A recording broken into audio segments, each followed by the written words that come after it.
and welcome to the Writers' Corner live show. We connect authors from around the globe to each other and to their readers. On the show, you will meet aspiring as well as seasoned authors.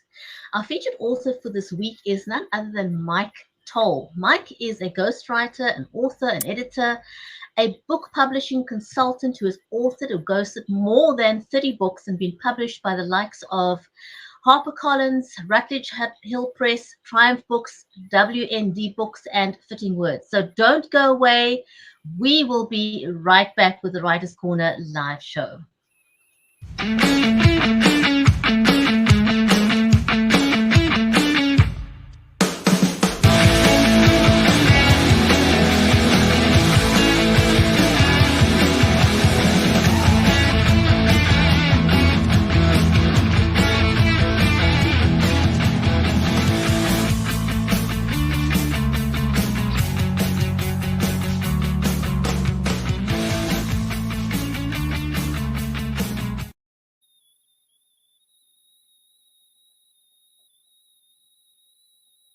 Hi, Brigetti. How are you this morning? Well, this evening for you, right?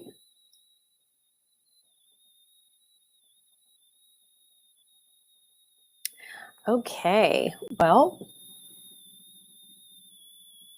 If you're just joining us, welcome to the show. I'm your host, Brigetti Limbanda. I'm a live video talk show host and producer. I'm passionate about social needs such as the water and energy crisis and special needs education, as well as responsible social media advocacy. And on this show, we bring you the backstories of our authors and aspiring authors. And my co-host is Mary Elizabeth Jackson. She's the award-winning author of the Poolicious children's book series. She's also a movie screenplay writer. She's a mom to 3 amazing humans who inspire her. And she's also a disabilities advocate who lives in Nashville, and I'm in Cape Town in South Africa. Mary, welcome to the show. Hi, good mid-morning for me, good evening for you. I'm so excited to be here, and I'm very excited about our interview this morning. Well, it's your evening where you are, so. We are very excited this morning, aren't we?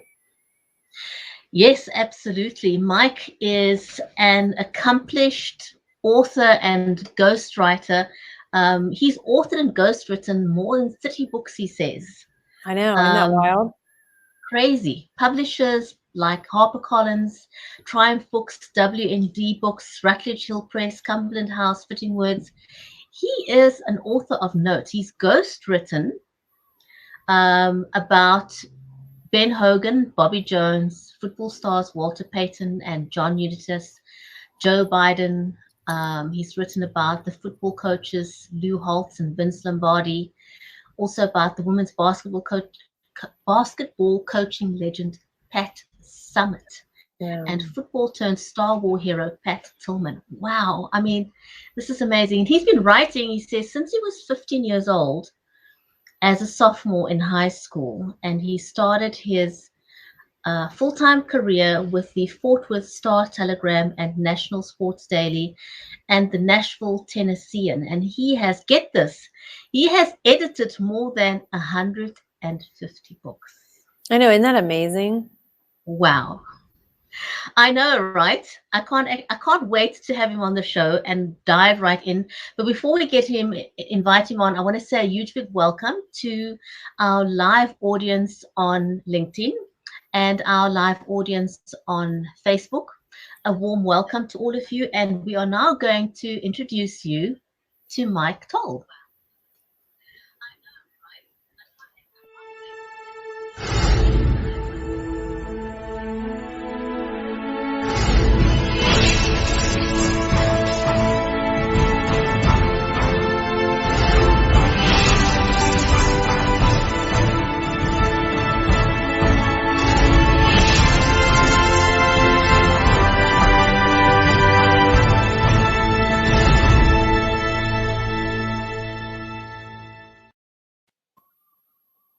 Wow, that's really impressive. I was going to ask you, did you like that? Well, you know, I actually had some books I brought with me. I was going to do a little show and tell. I don't need to do that now. Kind of sit here and gab, you know. And by the way, I'm really excited going global. I've never done it where I've been in 2 different I mean, 2 time zones. I guess what we like 7 hours apart. 8 hours. eight, 8. Oh my 8 goodness! hours. Yeah, and Wow. when our clocks move forward in November, we will only be 7 hours apart. So Bridgetti and I have to go back and forth with the time differences here for the show.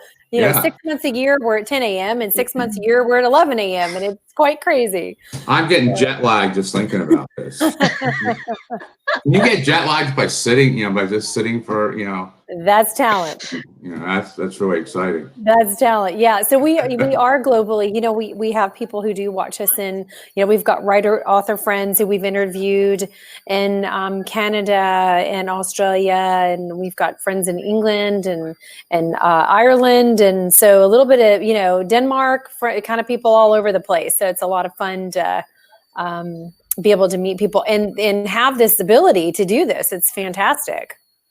Well, it's neat. Some of those countries you mentioned, are big golf havens. And in one of the books you showed with my Ben Hogan book. Now, in the United States, anyone under the age of 50 probably doesn't know who Ben Hogan is. But over in Europe, probably more people know who he is because he was such an icon. Yeah, he really was. I know who that is. So, and I think it's amazing all the writing that you've done, and look at all the opportunities you've had in your life, and a lot of blessings. I've been absolutely blessed. Getting the jobs that I've been able to do, the authors I've been able to work with, ghostwriting the subjects, the subject matter, the publishers were willing to do this, to publish the books and support me. It's really been a fun ride. It still is a fun ride. Yeah. That is awesome. Well, I hope to get to meet you in person. So, and if you ever travel, if you travel to South Africa, you have to pop in and see Bridgetti. Absolutely. I want to dive right in. So I've heard about, I don't think we've ever talked about ghostwriting on the show yet. No, we haven't. That's why I'm excited about this. Yes, that is the subject we have not talked about. I know, right? So what is a ghostwriter? If you can tell us, and how does it work? Well, it's funny because I have to tell a lot of people, what it is, what a ghostwriter does. Basically, somebody out there is an aspiring author, or they're already an author, and they want to have a book written, but they really don't want to do the actual writing. They're not sure how to do it. They're not sure of the process. They're not confident in terms of what they're saying and what they're doing. So they hire a ghostwriter like me to actually write the book for them. Now, I'm totally dependent on them, of course. You got to interview them and draw out information, and hopefully they bring journals or a diary or archives or other books for me to refer to. But yeah, that's what a ghostwriter does. A ghostwriter writes a book sort of like a co-author, except you don't get cover credit. The whole idea is the author still wants to have their name on the book, and they're the ones going to be promoting it and selling it. And so I just kind of stay out of the picture. As long as the checks don't bounce, I'm good to go with that. I got my name on enough books. I don't need to have them on every book I'm a part of. So, question for you on ghostwriting, because I'm in the middle of a project like that for a Southern Gospel Christian music family. Mm-hmm. How do you work out all your particulars? Because I know people who've done some ghostwriting and their name is on the cover of the book. And it's like whatever the person's name is, and then whoever was the ghostwriter. Right.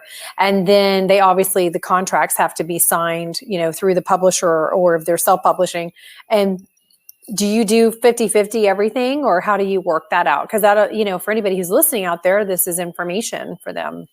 It can be anywhere from about 50-50 to 98-2, I suppose, in terms of, how much I do versus what they do. But every project's different. It depends on what they bring to the table. What have they done? Have they written some chapters themselves? They tried to do it, but they're not really happy with it. Mm-hmm. Have they done a lot of outlining, got a lot of notes? Like one of the authors I worked with, I've now done 2 books with him. It's his first book. He came to me and gave me the premise. Of course, I can't. He was one of the really strict about making sure no one knew that he had a ghostwriter. So I won't even tell you what the subject matter was. I mean, it's a nonfiction book.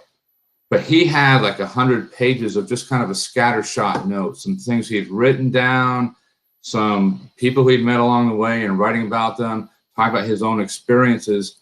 And to him, it was just kind of a mishmash. To me, it was gold, because I could just kind of go through it, pull stuff out of there. And then we only had to do like a few phone interviews, like a couple hours each.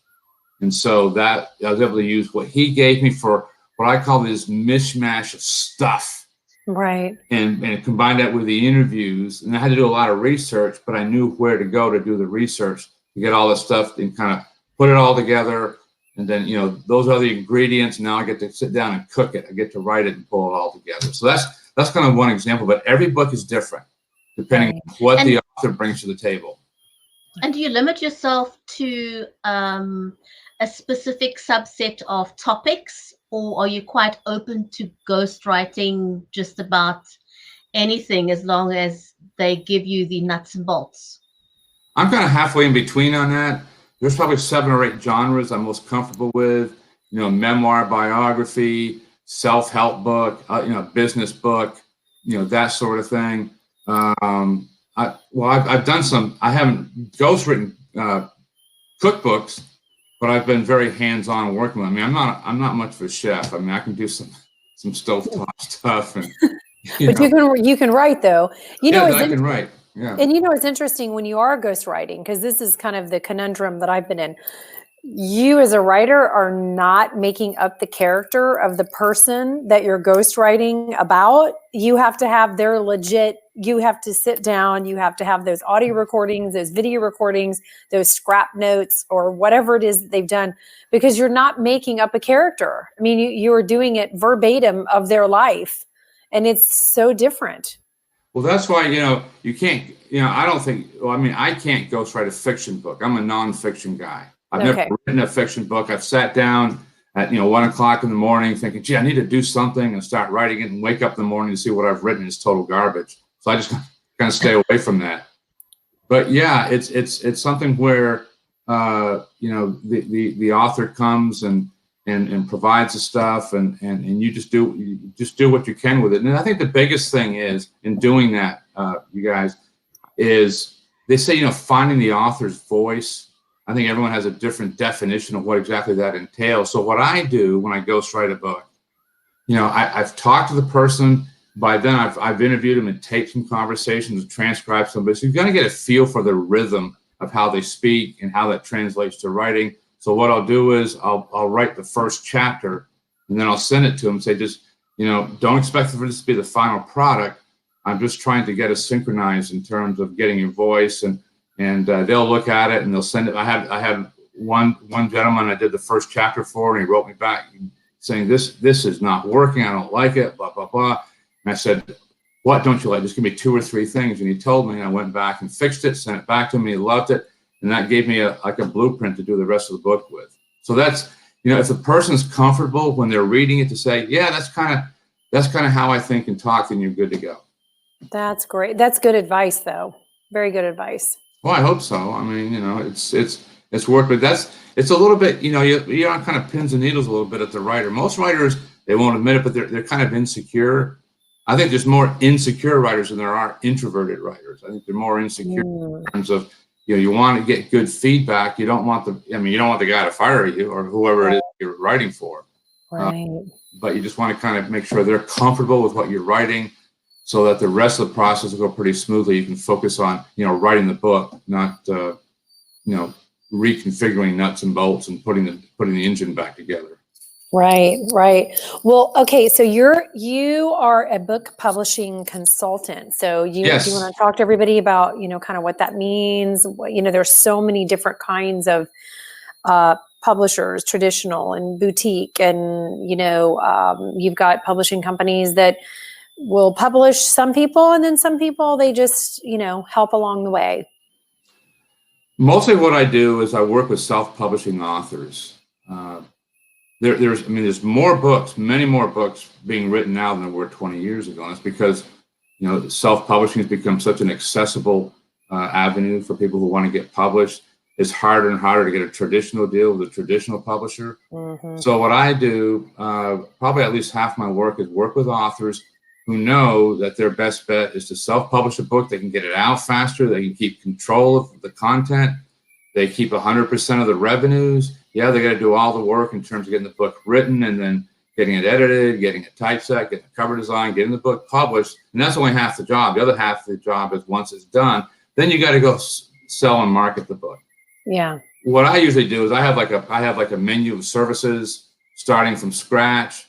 all these different things like developmental editing, ghostwriting, laying the book out. I give it to a potential client, say, here's what I do.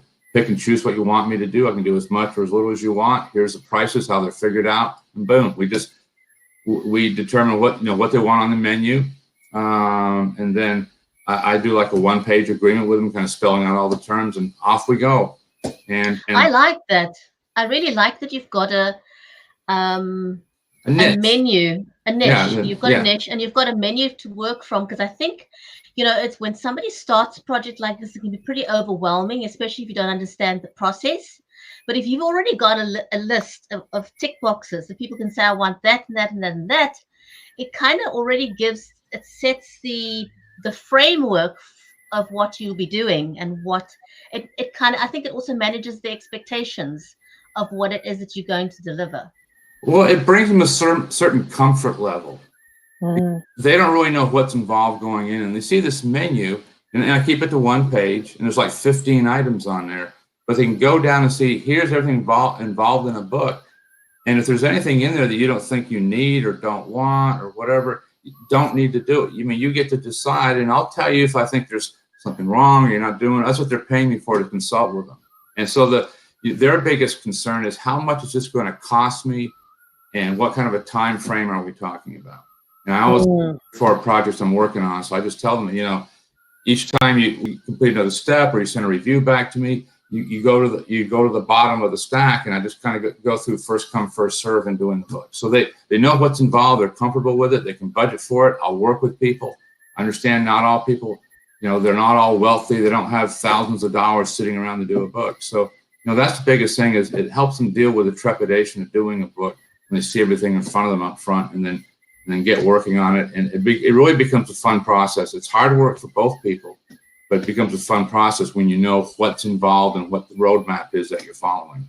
Absolutely. I think you're the first person that we've interviewed that has really put it down into that has a framework for, and I think it's because you do publishing, you're a publishing consultant as well. Yes. And when I say consultant, it's very hands-on. I mean, we do, do some stuff over the phone and take them through it and hold their hand verbally and that sort of thing. But it's a very hands-on process for me. Yeah. Oh, okay. Well, that's amazing. So what are the kind of things that someone needs to know? And I think this is valuable information for anybody that's out there wanting to write or already writing. What are the kind of things that they need to know if they want to consider self-publishing? Because I think that can kind of be a trap for people to fall into if they don't know what to expect. Well, the first thing is, you got to ask yourself, who's going to want to read this book? A lot of people that I meet, not a lot, but some of them I meet, that they want to do a memoir. They want to talk about the dysfunctional family they grew up with and the things they had to overcome. And I ask them, I say, well, who's going to buy your book other than your family or your best friends? What are your expectations in terms of sales and how popular it's going to be and how relevant it's going to be to other people? The second thing that goes along with it, you got to be really passionate about it, because writing a book, there's a lot of, no matter how well organized you are, how good your outline is, what the premise of the book is, there's a lot of slogging involved, a lot of hard work and dragging it through the mud to get it to the finish line. There's a lot of things to do, so you got to be really passionate about what you're doing. And again, always be asking yourself when you're writing this, who's going to read it and how's it going to benefit them? And you might think, well, it's not a self-help book. It's got to be a self-help book to benefit somebody. No, every book should, in one way or another, whether it's a cookbook, a memoir, or even a mystery novel, I suppose. How's it going to benefit the reader? Maybe it's going to entertain them. Maybe it's a self-help book. But there's different ways of defining, what makes a book beneficial to the reader. But if you approach a traditional publisher, or a literary agent, those are the things they want to know. They want to know the marketability, the finances, the target audience, who's going to buy the book and why. And that's what you'll be able to elaborate on that. So that's probably sometimes the biggest challenge of self-publishing authors. A lot of times they don't really care. I've dealt with a number who said, I don't care if 50 people buy this book. I really need to do this book. I need to get this family history out. I need to get this off my chest. Itch I got to scratch. I got to do this book and committed to do it. And I'll do whatever it takes to get it done, and let the chips fall where they may when the book is done in terms of getting it sold and marketed. And that probably is a very successful way to do it, Brigetti, because you don't have all that pressure that a lot of writers do, having, going in, oh my God, this has to be a bestseller. What am I going to do if it doesn't sell? What am I going to do with this? What am I going to do with that? So that's really good advice, Mike. And what I don't know how many people, there's not that clear understanding. When you are seeking a traditional publisher, you do have to write up a whole marketing plan to send in, because at the end of the day, you're a dollar figure to a publisher or a literary agent. And so you have to go, okay, so I'm tooting my horn really loud, and my horn is bigger and brighter and more beautiful than all those other million horns that are out there. And this is what I'm going to do. My plan is X, Y, and Z. And I have this many followers on this social media. I have plans to do this. I have connections here. I already have this going, and this is an avenue for me. So you really do. You've got to do your research, and you got to line all those ducks up. And the big thing is your expectations. I mean, it's really, really hard to get a deal with a traditional publisher, even if you've done like a couple of books that have sold fairly well. And what you're talking about, Mary, is doing like a book proposal. Like I'm doing, I do that for some authors. I do maybe 3 or 4 of those a year. Now I have to make it clear to them that no matter how good we make this, the odds are really stacked against you. More and more publishers depend on you to have a literary agent, that middleman or that middle woman in there to be pitching the book for you. And it's almost as hard to get an agent nowadays as it is to get a traditional publisher, because you got to really have your ducks in order. And you can't be shy about touting yourself. You can't say, well, I'm not a great self-promoter. Well, you're going to learn to be. Yeah, absolutely. Yeah. You're going to have to be to do that. You have to kind of take yourself out. If you have a hard time with it, that's what I've had to do for myself. So I'm promoting the product, not me, even though I wrote it, but this is about this book. Right. And so sometimes that makes it easier for people. It made it easier for me because I don't want to run around and go, but I believe in this. I believe in this work, and I want to see it out there in the world. I want to see it being a special part, because mine are children's books right now at the moment. So a special part of a time of reading and that caregiving time, and that those sacred moments of those special times, and also embracing literacy and helping children to, from the beginning, love books and reading, because it is so important in everyone's life. Well, the thing I found too about doing that and pitching a book and getting it out there is publishers in general don't have the big marketing staffs they used to, their big marketing budgets, where they signed you up, you did the book, and boom, they took care of everything. And gave you an advance. A lot of them, most don't give advances anymore. They don't do it anymore. So you have to prove to them you bring to the table some marketing things. Like you said, Mary, who do you know? Who are your connections? What shows have you done before? A lot of authors go, I haven't done any of this stuff, but I got a book, and I do want to pursue traditional publishing. So that's the challenge in my part in doing the proposal for them is half the job is getting their expectations in order, at the same time keeping them positive and punching that up as best you can to be able to present it to an agent, present it to a publisher, and give it your best shot. You can't lie about yourself. You can't make stuff because they'll go and research. They'll go and research that. And a publisher I'm working with right now, she does a lot of marketing stuff too for authors. Excuse me. And so what she's had me do is on an Excel sheet, I have compiled, and this is research. We have to research, right? Excuse me. So I've had to research and find blog reviewers, and find podcasts that I can be on, approaching those people, trying to get myself set up for interviews, and making a list of all this stuff, and a list of all these reviewers, and a list of all kinds of mommy and children's groups. So it's taken a lot of time research. I'm glad, I'm taking notes as you're saying some of this stuff, just to remind me, because the client I'm dealing with right now, that she's doing a book, and I may be ghostwriting it, but we're just in the proposal stage right now. I am ghosting a couple chapters to send, as samples from the book. But that's the thing, you have to carve out time and find the podcasts, find the bloggers, find, even like YouTube shows. You might, well, those are all just amateur productions. Well, yeah, half of them are, but that's not the point. The point is some people have tens of thousands of viewers. That's who you want to get in front of. And maybe the practice. Product. Yeah. It's practice. It's that's the thing. You've got to get really good at selling what you're doing.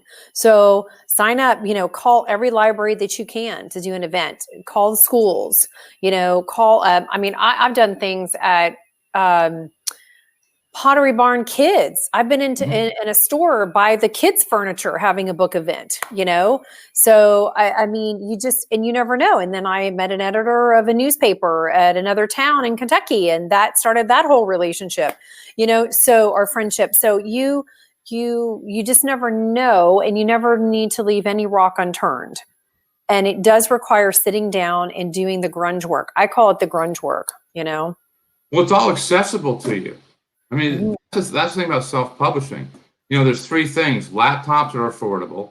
You need something to write on, something to hook up Wi-Fi so you get on the internet. And then you got the internet. Then you got like on-demand printing. And on-demand printing, there's several on-demand printers. More than several in the U.S. and I guess in the rest of the world where you can do everything yourself. You have access to what you need. You have the on-demand printing, and the pricing's gotten pretty good now where you can, if you want to print 100 books at a time, it's a 200-page book. It might cost you $3.50 a piece for a paperback, but that's basically all you need. They do a good job with it. So boom, you're self-publishing, you're ready to go. But then, like I said, at least half your work is still left after the book gets ready to be, when it's published and ready to be sold. You got to get out there and start beating pavement. You got to be knocking on doors. You got to be going every store you can think of. You'd be surprised who'd be willing to, at least even on consignment, take 10 or 20 of your books and put them on their front counter. So when people are checking out, it's an impulse buy. Just, the worst thing they can say is no. You got to be. You have to be creative. Definitely have to be creative. Because there are a lot of different things that can be done. Like when I'm ready. There's a restaurant here in town that's just opened up not too long ago. And the wife is a baker. And so they're opening up a bake shop in this thing, but they're doing baking classes. Their child is 6. So we're going to do a book event, right? We're going to have a baking class. I'll be there with my books. We'll do reading, So something totally different I've never done before. Well, it sounds like organic marketing. You're not forcing that. That's coming to you, but you got to be out there looking for things. And the more you do that, the more you'd be surprised how people will find you and come to you. They'll find you on LinkedIn. They'll find you if you've done some videos, some short videos, 60-second videos on YouTube, and and you're doing just you go check out a new restaurant and find out here's what they got. Wow, this dovetails with what I'm doing for a book. All you got to do is ask, and you still face to face is still very important in this world. And absolutely, yes, agree 100%. Yes, Mike, we're getting to the end of the show. I know. We're having so much fun. We can go on for an hour easily. I gotta straighten my picture up. I just realized that it's an aerial shot of Notre Dame where I went to college. I must have bumped a wall or something. We can really talk for an hour or two. So you've done so much writing and ghostwriting. Is there anything in your as an author that has stood out for you that was a memorable experience? I think the book I did on Pat Tillman, he was the NFL player who left the NFL at the height of his career playing the Arizona Cardinals, joined the Army, became a airborne ranger, and went to Afghanistan. Of course, this was several years after 9/11. And I did an Insta book with Triumph Books. What's an Insta book? Yeah, what is that? It's almost like you can't get it out as fast as a newspaper or magazine, but I wrote the book in 7 weeks. And I traveled to Phoenix. I traveled to Fort Benning, Georgia, where they do the Army Ranger training, and spent a day with their soldiers who had trained. Actually, some of them had trained with Pat Tillman like a year earlier, but did it right after his death. And so it's like a hot topic. But you also have to be sensitive because the family. I mean, this guy's just been killed, and I couldn't get any interviews with the family. I spoke to my brother-in-law who was repping the family, but that was a great experience meeting the Army. I mean, I'm a former Army officer myself, but I never did Ranger training. And so going down and doing that was kind of, I didn't get down crawling the mud with any of them. I just, interviewed them in an office and talked about it. But that was a really interesting book to do. My next, I thought you were going to say, is there anything I want to do I haven't done? I'd like to do a screenplay to be made into a real movie. Not something I'm going to shoot with a camera and have a $500 budget with. But I really, I'm not going to say what it is, but there's a particular movie I really want to do and write a screenplay for. Do it. I know. We support you. Well, yeah, I know. You know what, though? I mean, something I've learned, I'm a mom of 3. I am, waiting in the car. I am in the car rider line. I am in the grocery store and a thought comes, whoop, get my phone out. I mean, absolutely. And it does kind of create some ADD, but you have to sort of organize it. I can see you juggling all this stuff. I know. Mike, how can people connect with you? Well, probably the best way is to email me, Mike Towle, that's TOWLE 2013 @gmail.com, or they can call me, or better yet, even text me. I prefer text to calls. I'm more likely to respond quicker. 615-293-5771. That's the best way to get me. Or you can find me on LinkedIn. That's where I found you. Well, yeah, that's where you found me. In fact, a couple of ghostwriters found me there. And wow, awesome. Yeah, this has been fun. I like doing this. Okay, well, we have to have you back on. We will, because Sure. it'll be like the second act. Because Act 2, because there's so much to talk about with you, and this is great. And the time goes by so fast, and I knew it would this morning because I knew you'd have so much to talk about, and I was like, oh, maybe it'll slow down a little bit for us. No, we'll definitely. I agree. We'll have to have you back because I think we didn't even ask you half the questions we wanted to get through today, and I still feel like we could have unpacked each of those questions a little bit more. We kind of just touched the surface on those questions. So we'd really love to have you back again, Mike. And Brigitte, if you ever run into, you must know who Gary Player is, right? The golf Gary Player. For anyone else, the South African, say hi to him for me. I've interviewed him a bunch of times over the years. So. Oh, really? Oh, yeah. Wow. Awesome. Awesome. Very cool. Awesome, man. Mike, thank you so much. Thank you for having me. Yes. And I really hope you'll say yes to coming back onto the show again. Absolutely. I'll make sure I have my laptop that has a microphone working.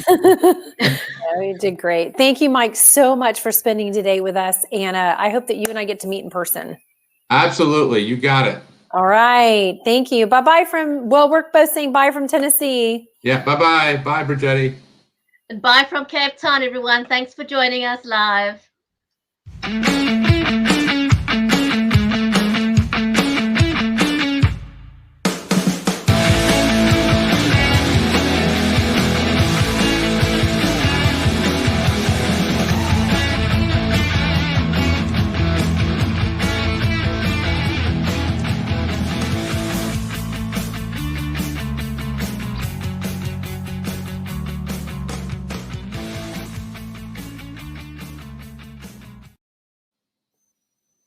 That was really cool.